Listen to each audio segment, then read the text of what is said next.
Hello everyone, it's me Lokendra Chand. आज हामी BBA fourth सेमिस्टरको म्यानेजमेन्ट फाइनान्स अन्तर्गत रहेको च्याप्टर क्यापिटल राइजिङ हेर्नेछौँ। राइजिङ क्यापिटल भनेको के हो त, त्यसको कन्सेप्ट हामी क्लियर गरौँ। Raising capital refers to the process of obtaining fund for a business or project typically through investment from individual institution or other entities भनेको छ।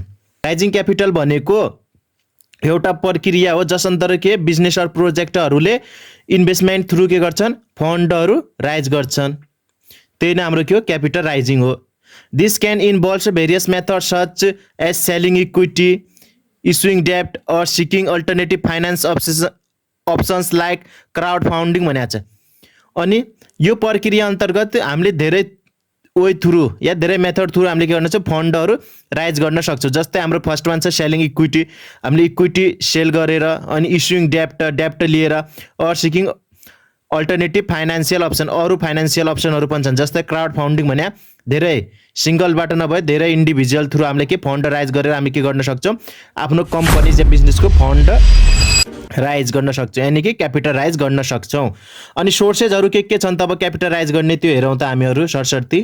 सोर्सेज अफ राइजिङ क्यापिटल, क्यापिटलको आउने मुख्य स्रोतहरू के हो त, कुन कुन स्रोतबाट एउटा कम्पनी या बिजनेसले आफ्नो क्यापिटल राइज गर्छ त भनेको छ। फर्स्ट इक्विटी फाइनान्सिङ, यानि कि के हो, सेयर थ्रु के गर्न सक्छ, आफ्नो क्यापिटल बढाउन सक्छ। डेब्ट फाइनान्सिङ, डेब्ट लिएर डेब्ट थ्रु डिबेन्चर बोन्ड इस्यु गरेर के गर्न सक्छ, आफ्नो फन्ड राइज गर्न सक्छ। भेन्चर क्यापिटल भनेको छ। अनि त्यसै गरी एन्जल इन्भेस्टर, क्राउड फाउन्डिङ भनेको छ। सिंगल इन्डिभिजुअल नभएर मास इन्डिभिजुअल थ्रु के गर्न सक्छ, फन्ड राइज गर्न सक्छ। त्यो हाम्रो क्राउड फाउन्डिङ भित्र आयो। अब यसै गरी अब हेर्नुहोस् त, युजेज अफ फन्ड। हामीले त फन्ड त राइज कम्पनीले राइज गर्छ, यो सोर्सेस थ्रु राइज गर्छ। अनि त्यो राइज गर्नुको उद्देश्य के हो त, त्यो फन्डलाई कसरी युज गर्छ सर, त्यो हेरौँ। Usages of fund, first one छ फन्डिङ बिजनेस एक्सपान्सन। बिजनेसलाई बढाउनको लागि पनि के गर्न सक्छ, त्यो राइज गरेको फन्ड युज गर्छ। अनि त्यसै गरी रिसर्च एन्ड डेभलपमेन्ट, रिसर्च अनि डेभलपमेन्टको लागि पनि फन्ड युज हुन्छ। कम्पनीले स्टेबल त बस्नु परेन नि त, मार्केटमा के चलिरहेको त्यसको रिसर्च गर्नु पऱ्यो, त्यही अनुसार त्यो रिसर्च गर्नु पऱ्यो। रिसर्चमा लाग्ने खर्चहरू के यो राइजिङ क्यापिटल जुन राइज गरेको थियो नि फन्ड, त्यो थ्रु त्यो फन्डलाई यसमा युज गर्न सक्छ रिसर्च एन्ड डेभलपमेन्ट प्रोग्रामको लागि। एक्वायरिङ एसेट अर इक्विपमेन्ट, अब बिजनेस चलाउनको लागि के हुन्छ, टेक्नोलोजीमा डिपेन्ड पर्छ। अब के हुन्छ, टेक्नोलोजी त के छ, कन्सटेन्ट छैन, यो त के हो, डाइनामिक हो, डे टु डे के भइरहेछ, चेन्ज भइरहेछ। त्यही अनुसार के हुन्छ, नयाँ नयाँ हामीलाई एसेटहरू इक्विपमेन्ट चाहिन्छन्। त्यो एक्वायर गर्नको लागि पनि के हुन्छ, कम्पनीसँग फन्ड नहुनसक्छ, त्यसैको लागि पनि के क्यापिटल राइज गर्न खोजिरहेको हुन्छ।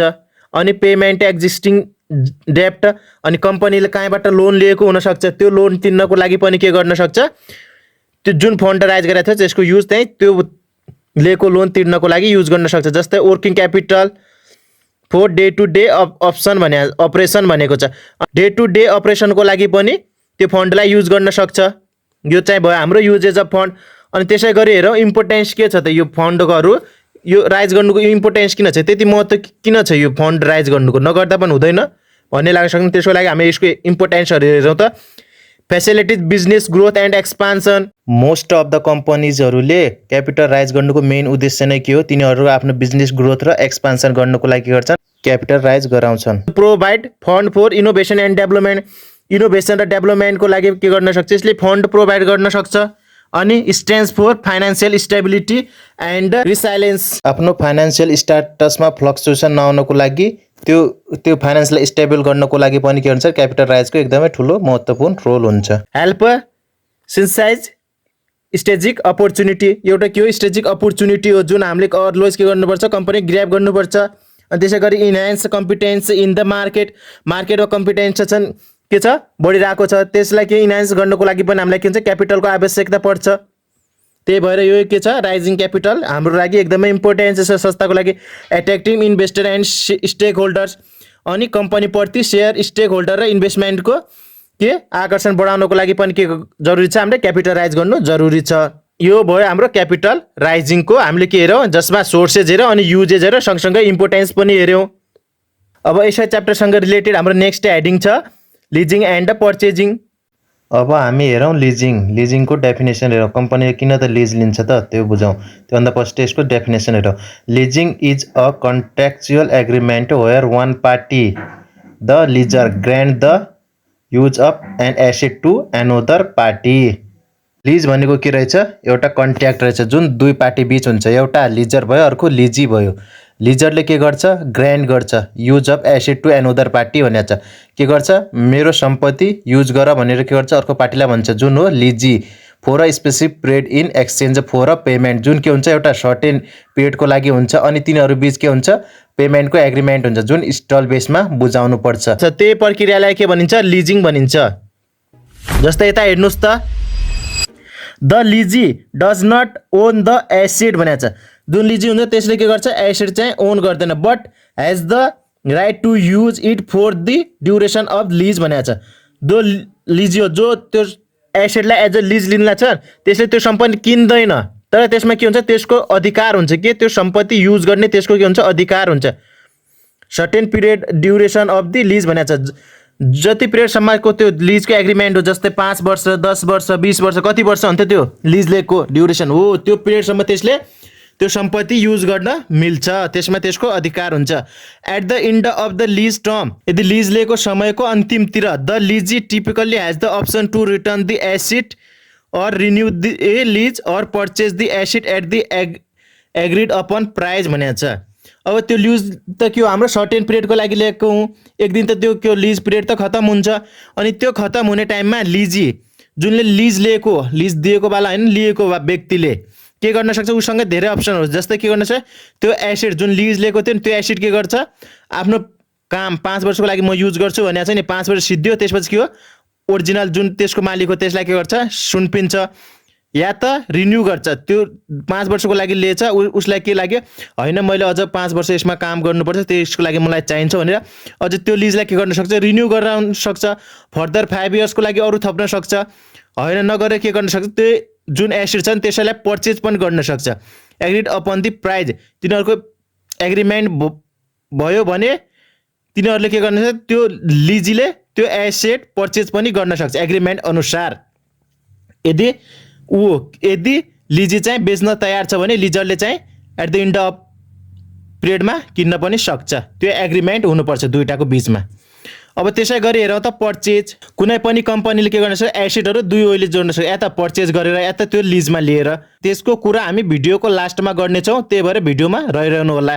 Definition of purchase. A purchase refers to the acquiring an asset or item by paying a certain amount of money or using other form of payment such as credit or financing भनेको छ। Purchase भने सामान्य भागमा के हो? पैसा दिनु, सामान लिनु, त्यही नै पर्चेज हो। हामीले पनि त्यही भनेका छौँ। यसमा रिफर्स के भनेको छ? एक्वायरिङ भनेको छ हायर गर्नु, के एसेटलाई और आइटम, अरू के आइटम जुन कम्पनीले निडिड परेको छ नि, आवश्यकता अनुसार जे चाहिन्छ त्यही आइटम के गर्छ? एक्वायरिङ गर्छ। By paying certain amount of money, अनि त्यो पर्चेज गर्छ भने त के हो? सर्टेन एमाउन्ट अफ मनी त तिर्नै पर्यो, त्यो उसको भ्याल्यु अनुसार, एसेटको भ्याल्यु अनुसार। और using other form of payment, अनि के हो? सर्टेन एमाउन्ट अफ हतोहात के नगद क्यास पनि दिन सक्छ। अरू वे पनि धेरै छन् पेमेन्ट, सच एज क्रेडिट। होइन, म आज सक्दैन, मलाई क्रेडिटमा दिनुहोस्, 2-4 दिनपछि म जो गरेर तिर्छु भने पनि मिल्यो। त्यो हाम्रो के हो? अदर फर्म अफ के हो? पेमेन्ट भयो। और financing, it involves obtaining ownership right and control over the asset or item भनेको छ। यो चाहिँ एउटा पोजिटिभ साइड हो पर्चेजिङको। अरू त्यो पर्चेज गर्यो भने के हुन्छ? जसले त्यो ओब्टेन गरेको छ नि, त्यो किनेको छ, त्यसको के हुनु? ओनरसिप राइट हुन्छ त्यसमा। त्यो सम्पत्ति के हो? त्यो मालिक भयो। And control over the asset or item, अरू उसले जे चाहियो त्यही हुन्छ। त्यसमा के कन्ट्रोल गर्नु छ, के थपघट गर्नु छ भने त्यो इजिली गर्न सक्छ, किनकि त्योसँग के छ? ओनरसिप राइट छ। यो एउटा पोजिटिभ साइड चाहिँ अब के हो? पर्चेजिङको हो। तपाईहरुलाई भिडियो कस्तो लागिरहेछ? यदि इफेक्टिभ लागिरहेछ भने लाइक गर्नु होला, अनि च्यानलमा नयाँ हुनुहुन्छ भने साथमा रहेको सब्स्क्राइब बटन र बेल आइकन अन गरिदिनु होला, ताकि आगामी भिडियोहरु हजुरमाझ पुगोस्। फाइनान्शियल कन्डिसन कस्तो छ त्यसमा डिपेन्ड परेर कम्पनीले के गर्छ? कुनै एसेट गर्नु छ, एक्वायर गर्नु छ भने लिज थ्रु गर्ने कि पर्चेज थ्रु गर्ने, त्यो कम्पनीको नेचरमा डिपेन्ड पर्छ। अब हामी के हेरौँ? यसको इम्पोर्टेन्स हेरौँ, लिजिङको र पर्चेजिङको। फर्स्ट वान हेरौँ, बेनिफिट अफ लिजिङ। यदि कम्पनीले कुनै सम्पत्ति लिजमा लिन्छ भने त्यसको बेनिफिट के छ भने, the organization should not to need large amount of initial investment.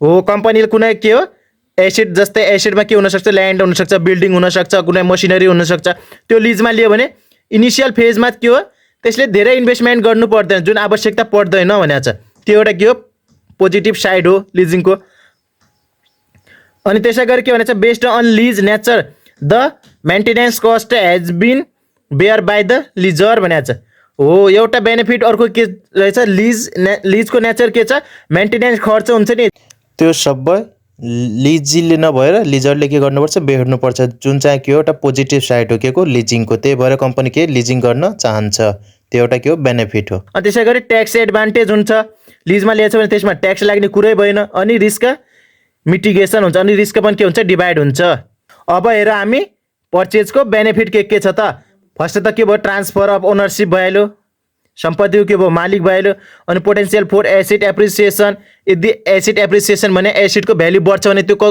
फाइदा कसलाई भयो पर्चेज गरेको जो ओनर छ त्यसलाई फाइदा भयो एप्रिसिएसन अनि control over the usages and customisation त्यो एसिडको के हो युजेज र कस्टमाइजेसनमा त्यसको के हुने पुरा हक हुने भयो त्यो कन्ट्रोल गर्न सक्ने भयो अनि त्यसै गरी ट्याक्स बेनिफिट भयो सच एज डेप्रिसिएसन के छ एसिडमा के डेप्रिसिएसन देखाएर के गर्न सक्छ ट्याक्स के गर्न सक्छ ट्याक्सको थ्रु ट्याक्सको एडभान्टेज उठाउन सक्छ सम्पत्तिमा ह्युज डेप्रिसिएसन देखाएर के ट्याक्स बेनिफिट खान सक्छ long term cost saving over the asset life span भनेको छ अनि के लङ टर्म कस्ट सेभ गर्न सक्छ एसिड पर्चेज गर्यो लिजको त के हो भने हामीले सर्टेन एमाउन्ट के गर्नु छ पेमेन्ट गर्नुपर्छ नि त त्यसको पनि एमाउन्टहरू सर्टेन पिरियड हामीले पेमेन्ट गरिरहेका हुन्छौँ नि इन्स्टलमेन्ट थ्रु तर यसमा चाहिँ त्यो पर्दैन त्यो लाइफ टाइम के हुनसक्छ हाम्रो कस्ट सेभिङ हुनसक्छ यो च्याप्टरसँग रिलेटेड मोस्ट इम्पोर्टेन्ट फर्मुलाजहरू मैले अलरेडी नै बनाइसकेको छु तपाईँहरूले हेर्नु भएको छैन भने यो आई बटनमा लिङ्क आइरहेको त्यसमा थिचेर तपाईँहरूले हेर्न सक्नुहुन्छ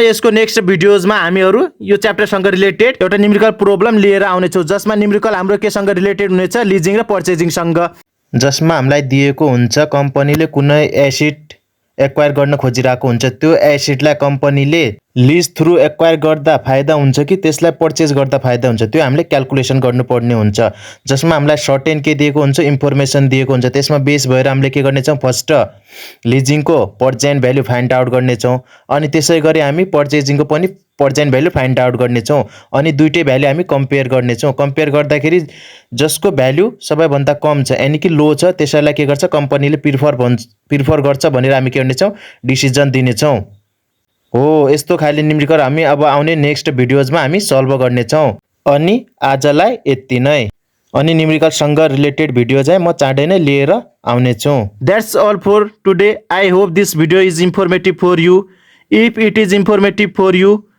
please guys don't forget to like comment and subscribe the channel thank you bye guys bye